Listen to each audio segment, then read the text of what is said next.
I'm Andrew Joseph Keith. This is the Figure Sculpting Fundamentals course, and in this lesson, I'm going to show you how to build your own adjustable stand for your wire armatures.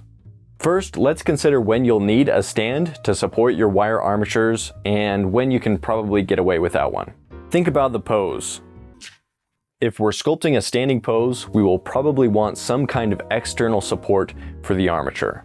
One exception is some smaller gesture studies, let's say under 8 inches, that can usually be sculpted by hand and then stuck to a base just with some clay. If we're sculpting a seated pose or lying down, we can usually get away without some kind of external support because the pose itself is already pretty stable.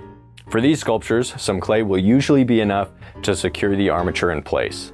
The next thing to consider is the size of the sculpture, because that will indicate just how much support the sculpture will need. Finally, we can think about how we want the stand to support the armature. The most common method that I've seen is when the support for the armature comes out of the sacrum or the side of the hip, but the armature can also be hung from above. Let's start with the most common type of support that works well for sculptures that are 10 to 40 inches tall. This support will be adjustable and will be connected to the spine of your wire armature. These supports are much more sturdy than stiff wire. To build this armature stand, we will be using supplies that you can usually find at your local hardware store or online. We will need a baseboard that is at least 3/4 of an inch thick by 1 foot by 1 foot or larger, a 1/2 inch metal floor flange that you can find in the plumbing area, a 1/2 inch by 16 inch metal pipe, a 3/8 inch by 24 inch zinc threaded rod, 2 1/2 to 1 1/4 inch hose repair clamps or hose clamps, some number 8 small 1/2 inch wood screws, a screwdriver, and some wire cutters or a metal saw to cut the threaded rod. Once we have all of our supplies, this method is pretty straightforward. We will start by screwing the metal floor flange onto the baseboard. Place this at least 1/2 of an inch from the edge along the center line of the board or in the corner of the board. Drilling small holes for the screws can help prevent the wood from cracking.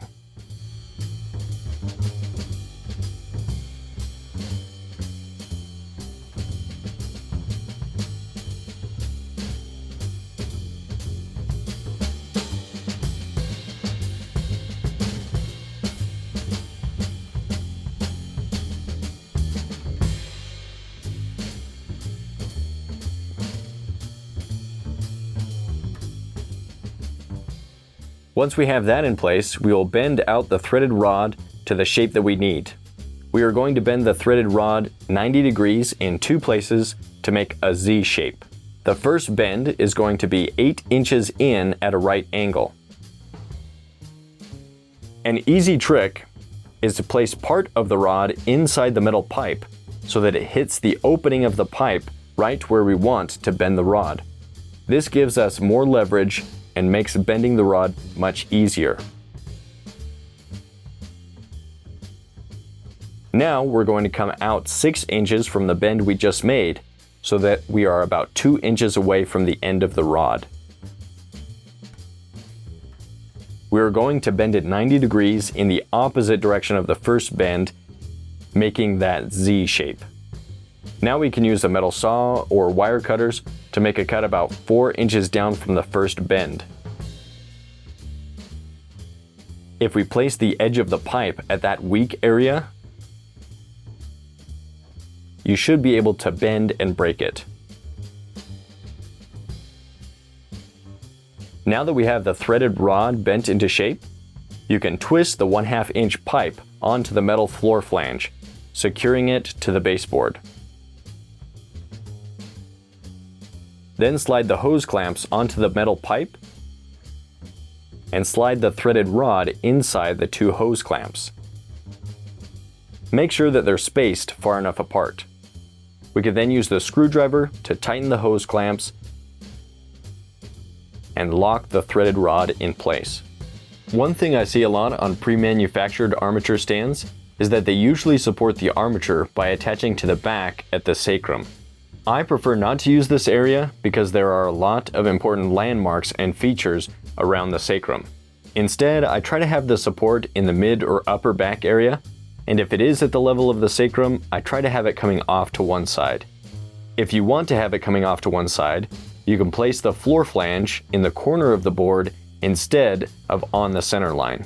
To attach an armature to the stand, we can align the spine of the armature with the 2 inches of metal rod, and then take some additional wire and wrap the wire tightly around the rod and the spine of the armature.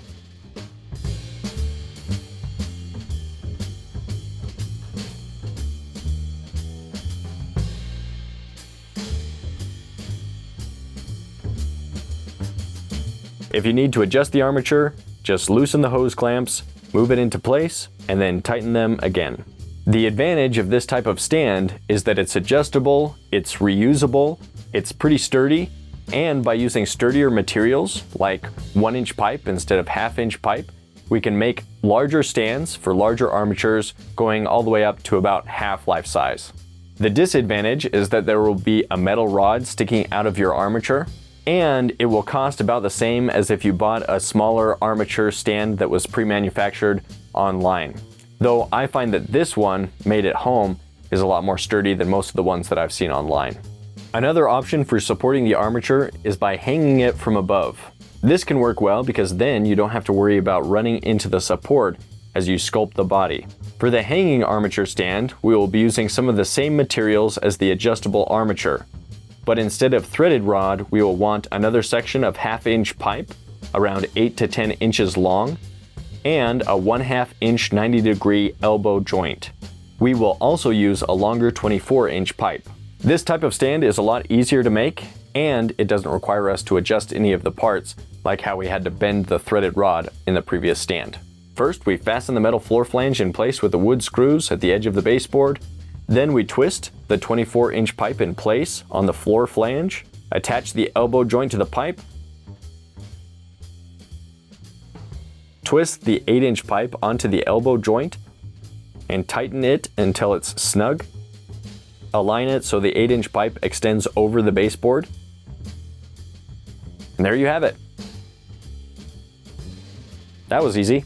To secure an armature, simply attach a section of aluminum wire to the head of the armature, and then bring the wire up to the 8-inch pipe above and twist the wire around the pipe.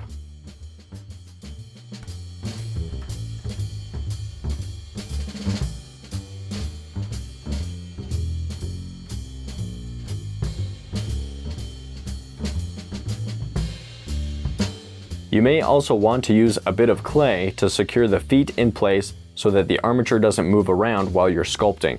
Or, if you need even more stability, you can staple the feet of the armature to the baseboard so you can pull the armature taut. I try not to do this though because I like to reuse these baseboards for many sculptures. The advantage of this method is that it is very simple. You will be able to sculpt any figure shorter than the long length of the vertical pipe. And there's no rod or piping coming out of the side of the sculpture, because it will be coming out of the top of the head. The disadvantage of this method is that the sculpture will not be as secure, because the only support is from above, so when you're sculpting or using tools on the sculpture, it may start to wiggle in place.